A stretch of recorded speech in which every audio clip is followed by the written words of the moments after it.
You are listening to HOA Boardroom Battles. She tried to find me for a guest pass. I work early mornings as an auto mechanic, which means I leave the house at 5 and get home by 2 most days. I care what the bylaws say. Karen yelled across the guest parking lot, and visitor parking had a 2-hour limit, and she was timing me like a sport. I stood there in my red hoodie with the hood up and the strings pulled tight, sweating in the Everett, Washington heat, holding my keys and staring at Janice Clark, vendor coordinator for Prairie Crossing Commons Association, who had a lanyard with vendor fobs and a gate fob hanging around her neck and a row of warning stickers in one hand. She peeled one toward my windshield, faces still unobstructed, and said, "You can be mad, or you can be compliant." The sticker fluttered in her grip. I said, "I live here." She said, "Then park in your assigned spot, not guest parking." I said, "My assigned spot has a tree branch blocking it, and I submitted a maintenance request 3 days ago." She said, "Not my problem, and I am writing you up for unauthorized guest parking abuse." I said, "Abuse?" She said, "You parked here yesterday too, so that is a pattern, and patterns get escalated." A neighbor with arms crossed and a smirk stood on the sidewalk watching us, clearly enjoying the show. Janice slapped the sticker on my windshield and said, 24 hours to move it or we tow." I said, "I submitted the maintenance request. Check the portal." She said, "I do not see it, so it does not exist." I said, "That is not how records work." She said, "We can tow first and explain later. That is how enforcement works." I pulled out my phone and opened the portal and showed her the confirmation number. She glanced at it and said, "Screen grabs are not proof. Anyone can fake those." I said, "You are joking." She said, "I need a signed acknowledgement from management that your request was received, and I need it by 5 today or the tow stands." I said, "It is 2:15 now, and management closes at 4. She said, "Then you better hurry," and she walked away with a roll of stickers under her arm. The neighbor on the sidewalk laughed and said, "She got you good." I said, "This is insane." He said, "Welcome to Prairie Crossing Commons, where selective enforcement ramps up the moment you push back." I called the management office and got voicemail. I called again and got the same greeting. I drove to the office and found the door locked with a sign that said, "Back at 3:30, no readable text, but the vibe was clear." I waited in my car in the management office lot until 3:30. A woman in business casual unlocked the door, and I followed her in before she could flip the sign. I said, "I need a signed acknowledgement of my maintenance request." She said, "For what?" I said, "The tree branch blocking my assigned parking spot. I submitted it 3 days ago." She typed on her keyboard and said, "I see it here. Request number 4129. Submitted Monday at 9 a.m. I said, "Can you print me a signed acknowledgement?"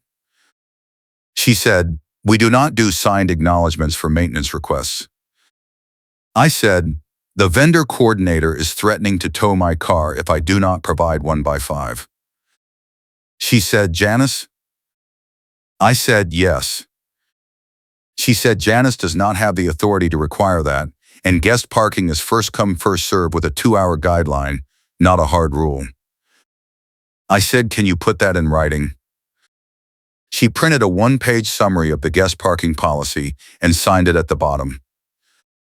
She said, "Show her this, and if she still gives you trouble, email me directly, and I will escalate it to the board." I drove back to my building and parked in guest parking again because my assigned spot was still blocked. Janice was standing next to my car with a clipboard and a handheld scanner. She said, "You are back." I said, "I have the acknowledgement." I handed her the paper. She read it and said, "This does not prove you submitted the request 3 days ago. It just says you have one open now." I said, "The request number is on there, and the property manager confirmed the date. She said, "I need independent verification, not a summary." I said, "What does that even mean?" She said, "A demand for proof in a format they never mentioned until today, and if you do not have it by midnight tonight, we start a new enforcement wave and your car is first on the list." I said, "The HOA claims a new enforcement wave starts at midnight and you are using the clock like a weapon." She said, "Rules are rules, and if you do not like it, move." I went inside and called my property manager friend Luis, who works for a different HOA but knows the procedure cold. He said, "She is making up requirements, guest parking guidelines are not enforceable like assigned spot rules, and she cannot tow you without written notice at least 72 hours in advance, unless it is an emergency like blocking a fire lane." I said, "She put a sticker on my windshield today." He said, "That is not 72 hours. I said, "She said the new enforcement wave starts at midnight." He said, "That is a bluff, and if she tows you before 72 hours, the HOA is liable for the fees and you can demand a refund at the next board meeting." I said, "She keeps talking about independent verification and proof in specific formats." He said, "She is stalling you so the clock runs out and she can claim you are non-responsive. That is a classic tactic." I said, "What do I do?" He said, "Document everything, get timestamps, and if she tries to tow, call the police non-emergency line and report it as a civil dispute so there is a record." I spent the rest of the afternoon taking photos of the sticker on my windshield, the tree branch blocking my assigned spot, and the signed acknowledgement from the property manager. I emailed everything to Luis and asked him to timestamp it as a witness. He replied with a confirmation and said, "If this goes to a hearing, you have a clean paper trail." At 11:30 that night, I looked out my window and saw a tow truck with amber flashing lights idling in the guest parking lot. Janice was standing next to it with her clipboard pointing at my car. The tow truck driver got out and walked toward my car with a wheel lift chain. I ran outside in my red hoodie and said, "Stop." The driver said, "I have authorization from the HOA." I said, "Show me the written notice." Janice said, "The sticker is the notice." I said, "The sticker was placed today, and state law requires 72 hours. She said, "This is private property, state law does not apply." I pulled out my phone and called the police non-emergency line. The dispatcher said, "What is the nature of your call?" I said, "Someone is trying to tow my car from my own HOA parking lot without proper notice, and I need an officer to document it as a civil dispute." She said, "Is anyone in danger?" I said no, but the HOA vendor is threatening to tow immediately, and I believe it is a violation of state towing regulations. She said, "An officer will be there in 15 minutes. Janice heard me say officer, and her face changed. She said to the driver, "Hold on." The driver said, "I am on the clock." She said, "Just wait." I said, "The police are coming to document this." She said, "You are wasting everyone's time." I said, "You are trying to tow my car 12 hours after placing a sticker, and state law says 72 hours minimum." She said, "That is not how it works here." I said, "Then show me the HOA enforcement policy in writing." She pulled out a binder from her car and flipped through it, then said, "Here," and pointed to a page. I read it and said, "This says all towing must follow state and local regulations, and it lists the 72-hour rule right here." She said, "That is outdated." I said, "It is dated 6 months ago and signed by the board president." She said, "We updated it verbally at the last meeting." I said, "Verbal updates do not override written policy." The police officer arrived and asked what was going on. I explained the timeline and showed him the sticker, the signed acknowledgement from the property manager, and the photos of the tree branch blocking my assigned spot. He asked Janice for the written authorization to tow. She handed him the clipboard and said, "We have standing authorization with the tow company for all violations." He read it and said, "This does not list a specific vehicle or a specific violation, and state law requires written notice 72 hours in advance unless the vehicle is blocking emergency access." She said, "He is abusing guest parking." He said, "Is he blocking a fire lane or emergency vehicle access?" She said, "No, but he is violating the 2-hour guideline." He said, "Guidelines are not enforceable without proper notice, and this sticker was placed today, so you cannot tow until 72 hours from now." She said, "That is ridiculous." He said, "That is the law, and if you proceed with the tow, he can file a complaint with the State Towing Commission, and the HOA will be liable for the fees." The tow truck driver said, "I am not towing it if there is a legal issue." Janice said, "I will call the tow company owner." The driver said, "Go ahead, but I am not risking my license." Janice called the tow company owner on speakerphone. The owner said, "What is the issue?" She said, "Your driver is refusing to tow a vehicle I authorized." The owner said, "Why is he refusing?" The driver said, "Because the police are here, and the notice does not meet the 72-hour requirement." The owner said, "Is that true?" The officer said, "Yes, the sticker was placed today, and state law requires 72 hours minimum for non-emergency tows on private property." The owner said, "Then we are not towing it. I am not getting fined by the state over an HOA dispute."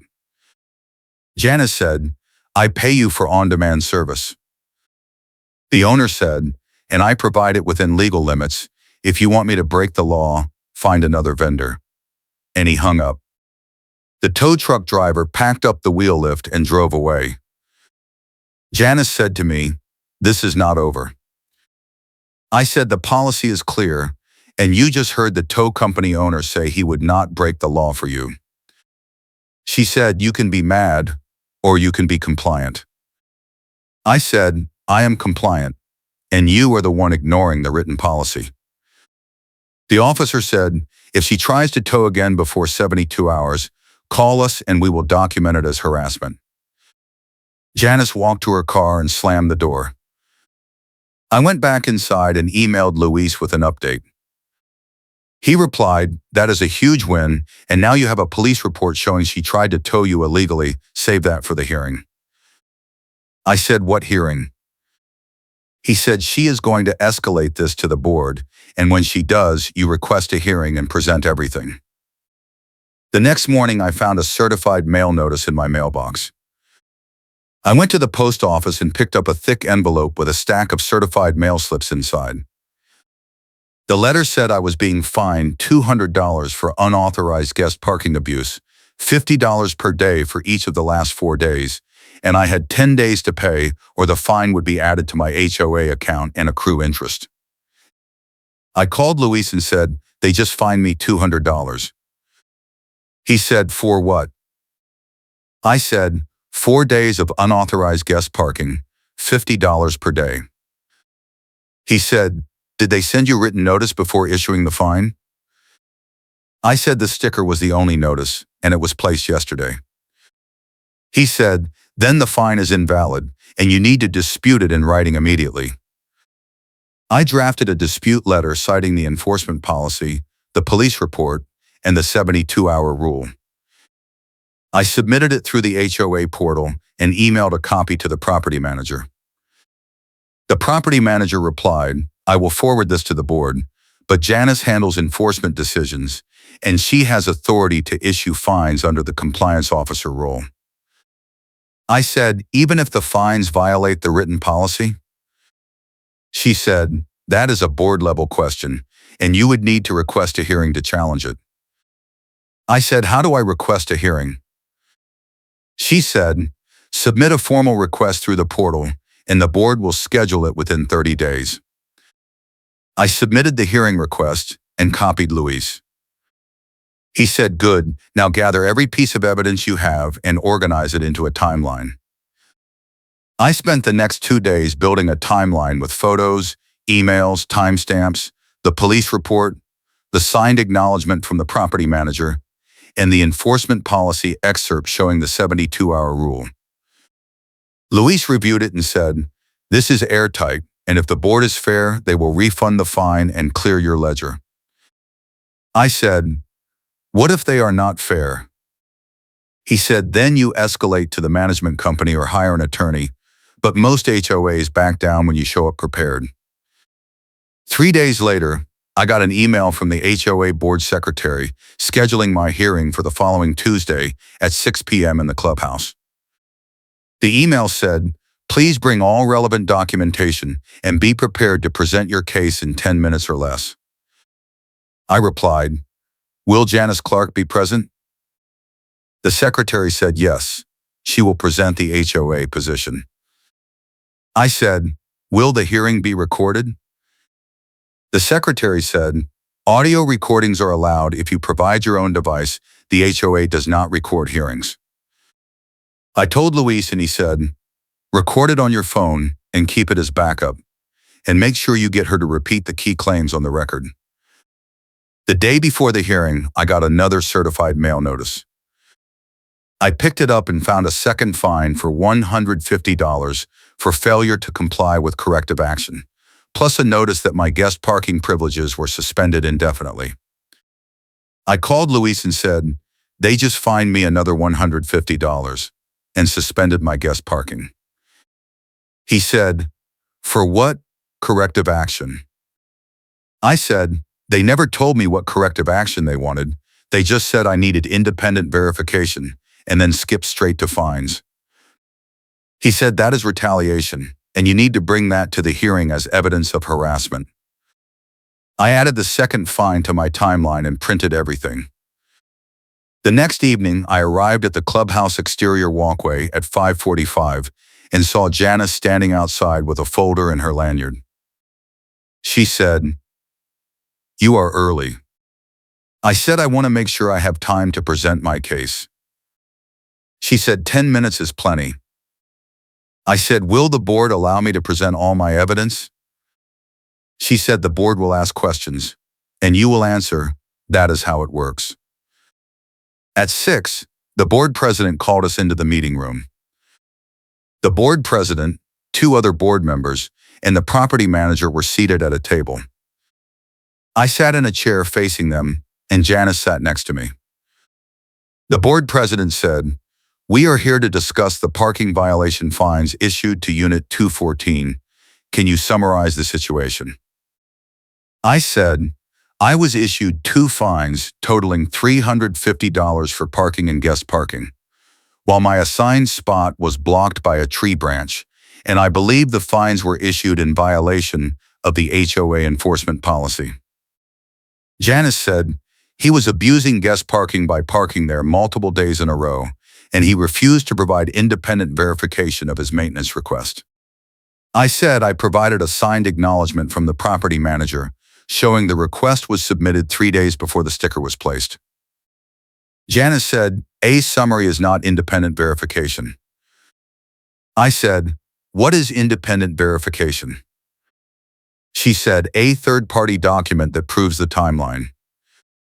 I said, "The property manager is a third party, and she confirmed the request number and date." If you are enjoying this story, hit the like button and subscribe for more HOA revenge tales where the rules finally catch up to the enforcers. The board president said, "Do you have the signed acknowledgement?" I handed him a copy, and he read it. He said, "This shows a request was open at the time you spoke to the property manager, but it does not show when it was originally submitted." I said, "The request number is listed, and the property manager can confirm the submission date from the system logs." The property manager said, "I can pull the logs if needed." Janice said, "That is not necessary. The issue is not when the request was submitted.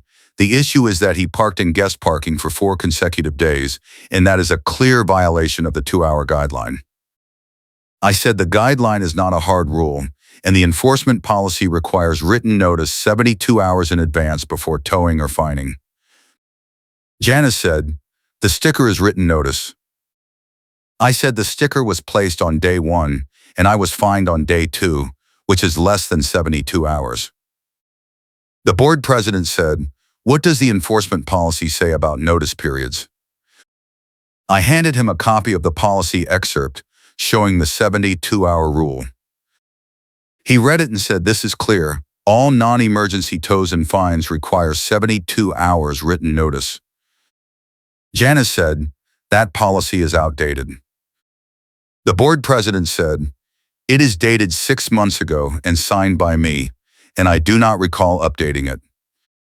Janice said, we discussed updating it at the last meeting. The board president said, verbal discussions do not override written policy, and unless there is a formal amendment on record, this policy is binding. Janice said, he was still abusing guest parking. I said, I was parking there because my assigned spot was blocked, and I submitted a maintenance request, and the property manager confirmed it, and I moved my car as soon as the tree branch was cleared. The board president said, when was the tree branch cleared? I said the day after the sticker was placed, and I have not parked in guest parking since. The property manager said, the maintenance log shows the tree branch was cleared on the date he said. The board president said, it sounds like the fines were issued prematurely and the notice period was not followed. Janice said, he was non-responsive to my request for verification. I said, I provided everything you asked for, and you kept changing the requirements. Janice said, I needed independent verification, and you refused to provide it. I said I gave you a signed acknowledgement from the property manager, and you said it was not good enough, and then you tried to tow my car 12 hours later without waiting the required 72 hours. The board president said, did you attempt to tow his car? Janice said yes, because he was non-compliant. The board president said, did you wait 72 hours? Janice said no, because the enforcement wave was starting at midnight. The board president said, what enforcement wave? Janice said, the new initiative we discussed at the last meeting. The board president said, I do not recall discussing any enforcement wave, and even if we had, it does not override the written policy. I said I have a police report documenting the attempted tow, and the officer confirmed that state law requires 72 hours minimum. I handed him a copy of the police report. He read it and said, this says the tow truck driver refused to proceed because the notice period was insufficient. Janice said, the tow company was being difficult. I said, the tow company owner told you on speakerphone that he would not break the law, and I have a witness who heard the entire conversation. The board president said, who is the witness? I said the police officer who responded, and his report includes a summary of the conversation. The board president said, this is enough, the fines are clearly invalid, and we need to refund them and clear the ledger. Janice said, that sets a bad precedent. The board president said, the precedent is that we follow our own policies, and we do not issue fines without proper notice. One of the other board members said, I have a question. Why were there 2 fines? I said the first fine was for 4 days of parking, and the second fine was for failure to comply with corrective action. The board member said, what corrective action? I said, no one ever told me what corrective action was required. Janice just said I needed independent verification, and then fined me again 3 days later. The board member said, that does not make sense. Janice said, he was non-responsive. I said, I responded to every request, and I have emailed timestamps showing I submitted the dispute letter within hours of receiving the first fine. The property manager said, I can confirm he submitted the dispute letter and the hearing request the same day. The board member said, so he was fined twice for the same issue without being told what he needed to do to fix it? I said, yes.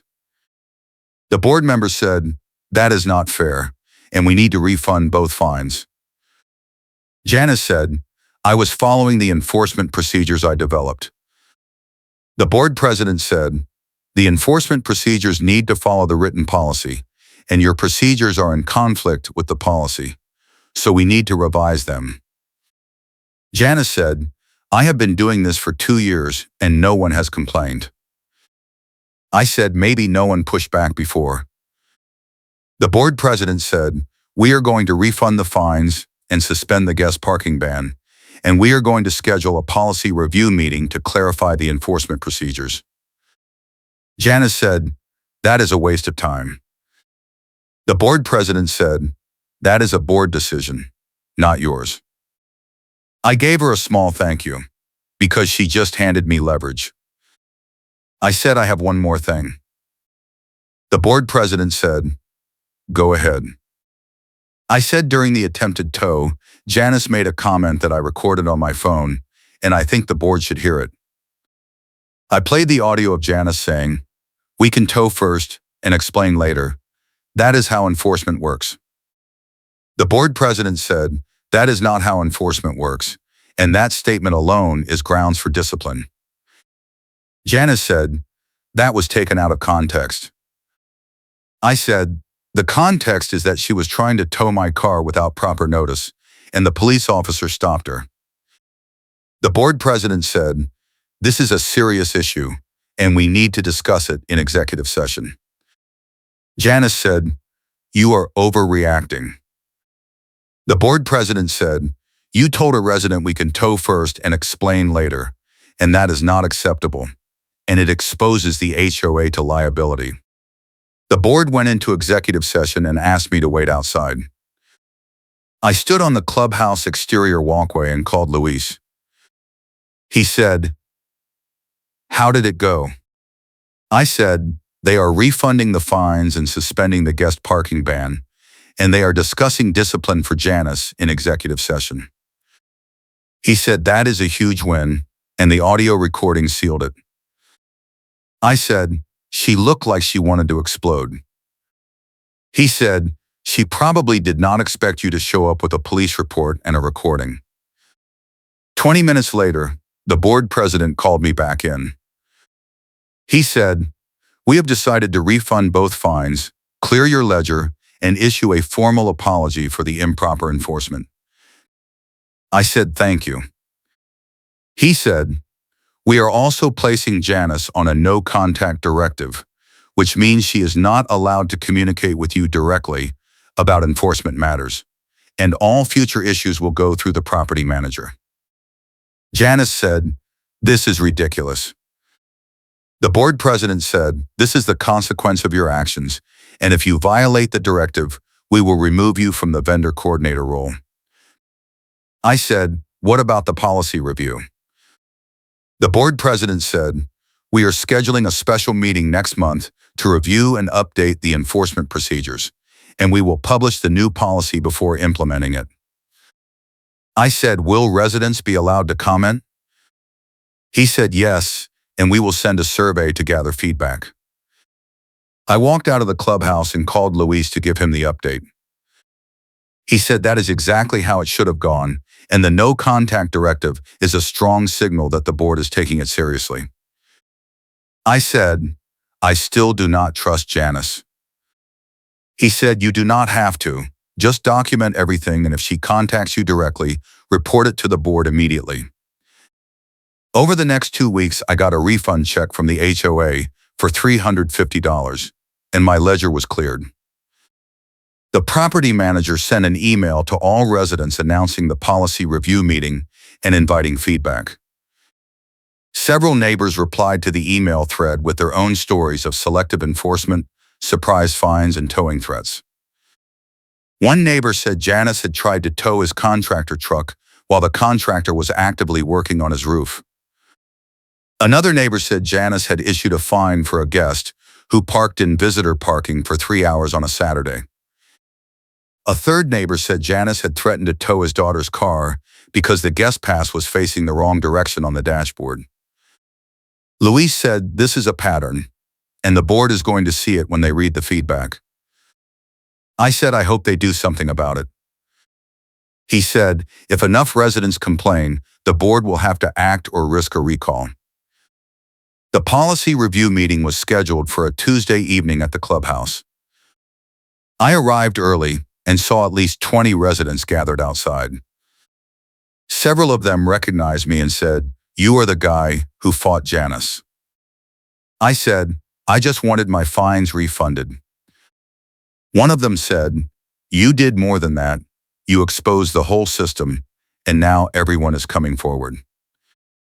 The board president opened the meeting and said, "We received over 40 responses to the survey, and the feedback is clear.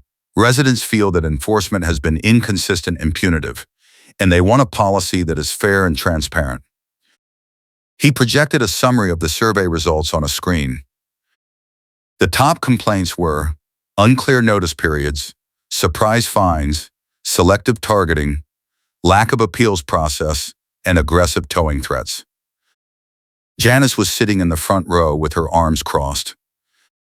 The board president said, "Based on the feedback, we are proposing a policy clarification that destroys Karen's favorite tactic by requiring written notice 72 hours in advance for all non-emergency enforcement actions, a mandatory warning period before fines, and a streamlined appeals process with independent review." One resident said, "What about towing?"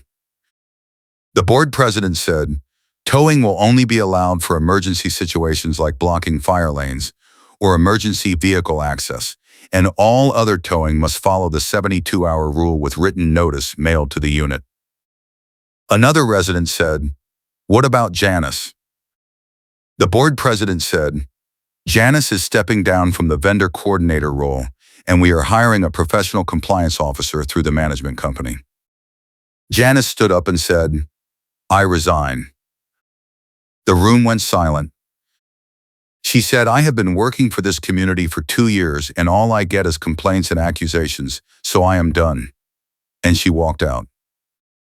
The board president said, "We accept her resignation and we will proceed with hiring a professional compliance officer." The meeting continued with discussions about the new policy, and several residents thanked me for pushing back. One of them said, "If you had not fought the fines, none of this would have happened."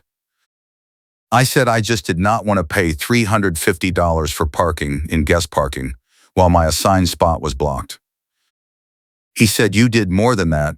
You showed everyone that the HOA can be held accountable." The new policy was approved unanimously, and the board scheduled a vote to ratify it at the next regular meeting. 2 weeks later, the policy was ratified and published in the HOA newsletter. The newsletter included a summary of the changes, an apology for the previous enforcement issues, and a notice that all outstanding fines issued under the old procedures would be reviewed and refunded if they did not meet the new standards. Luis called me and said, "You won, and not just for yourself, you changed the system." I said it should not have taken a hearing and a resignation to get fair enforcement. He said, "That is how it works sometimes. One person pushes back and everyone else follows." The new compliance officer started a month later, and the enforcement style changed completely. Notices were clear, timelines were followed, and residents were given warnings before fines. The towing threats stopped, and guest parking became a non-issue. Several residents told me their ledgers had been cleared, and fines refunded after the policy review. One neighbor said he got back $400 in fines that had been issued without proper notice. Another neighbor said the new compliance officer actually responded to emails and explained the rules instead of just threatening enforcement. I kept my recording of Janice saying, "We can tow first and explain later," as a reminder that selective enforcement ramps up the moment you push back, but you can fight it with paperwork, witnesses, and a refusal to back down. I still see the stack of certified mail slips Janice sent me sitting in my desk drawer, And every time I look at them, I remember that one person fighting back can force a policy clarification that destroys Karen's favorite tactic. And sometimes the system does correct itself when enough people refuse to be silent. I hope your mailbox cluster stays quiet.